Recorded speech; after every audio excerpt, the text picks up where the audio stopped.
Ladies and gentlemen, good morning and happy Saturday. Today we are on day number 51 of our Bible study. And I want to say to you, if you are new, please go and check from the first day we had the first lesson, which was on the 17th of January. We did the introduction, then the day number 1, and then follow them as we are coming with days, one day at a time. And then when you reach this day, 51 days later, you should be in a better position spiritually, in your family, in your health, and as well in your finances. So this is very serious. And as you follow this Bible study, read your Bible on the chapters that we mention for each day. And also pray and ask God to speak to you, because if He doesn't speak to you, then it is not going to serve any purpose. Yeah, so let's dive in and touch on today's summary. We are reading the book of Numbers, chapter 21 and 22.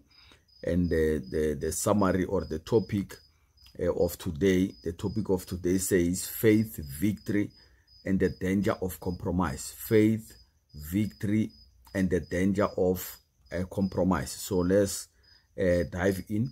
This is Naftali Ranto, and I'm speaking to you from South Africa. And yesterday, God has spoken to me. There is something that I did, and it was not right, because we wanted to expose the people to the kingdom wealth, people that have nothing to do with God. So we are repenting of that, and we are not going to do that anymore. Unless someone is following this Bible study effectively, showing commitment or interest in God, that is the only time we will expose what we want to do to those people in terms of creating them streams of income that they can be able to live well. Why is that the case? Because Jesus said you can't serve God and mammon. So we can't be promoting money instead of, or to people that have nothing to do with God. That is the reason, and I don't think I need to explain further than that. Okay, great. These chapters highlight God's faithfulness, the power of obedience, and the dangers of compromise.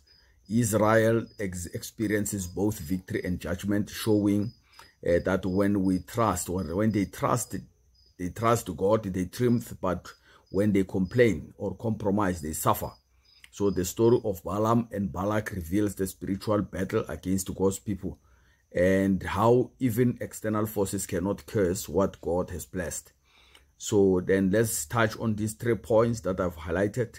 Victory through faith, the bronze serpent. When you check the book of Numbers 21 from verse 4 to 9, the Israelites complain again about their journey and lack of food, and God sent fierce snakes or serpents as judgment for their unbelief.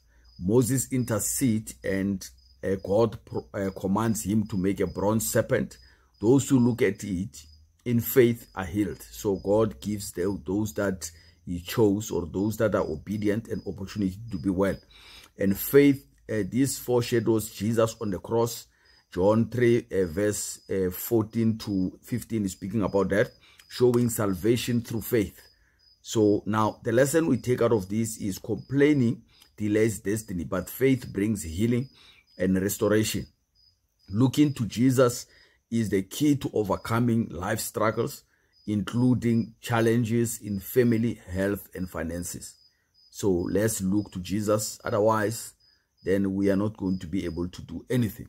Now, number 2, defeating enemies. God fights for His people. Numbers 21 verse 21 to 35. Israel defeats King Sihon of Amorites and King Og of Bashan. These victories show that God fights for His people when they trust Him. The land conquered becomes part of Israel's inheritance.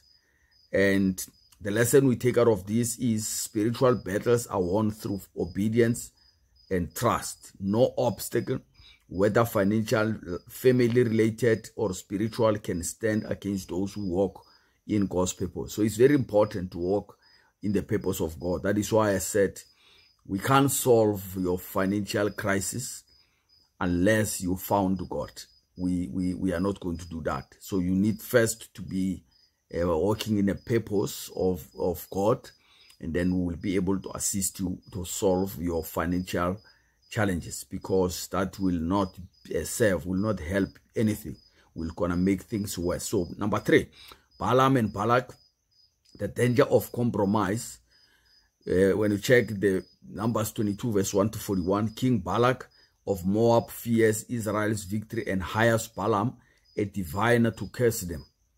God tells Balaam not to go, but Balaam is tempted by the reward offered once again. And on the journey, Balaam's donkey sees an angel and stops, but Balaam, blinded by greed, beats it. He beats his donkey and said, "Hey, why do you stop?" The donkey speaks, and Balaam realizes his error.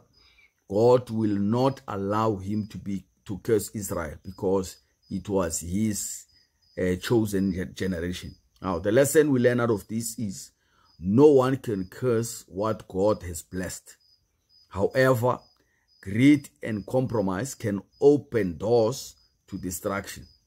So we must remain faithful in finances, relationship, and spiritual integrity all the time.